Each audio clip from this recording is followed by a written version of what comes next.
Mujeres, vamos por partes. ¿Están de acuerdo, muchachas, que la mujer tiene un cerebro más desarrollado que el del hombre?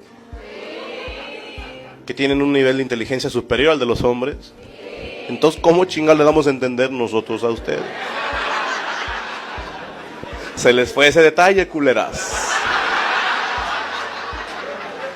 Es como si yo me enojara con mi perro, güey. Jamás me he enojado con mi perro, güey. Jamás. Es un pinche perro, güey. Jamás le he dicho, Hunter, ¿y mis chanclas? El pinche Hunter viéndome. Y que yo le diga, contéstame, pendejo. Jamás, pues es un pinche perro.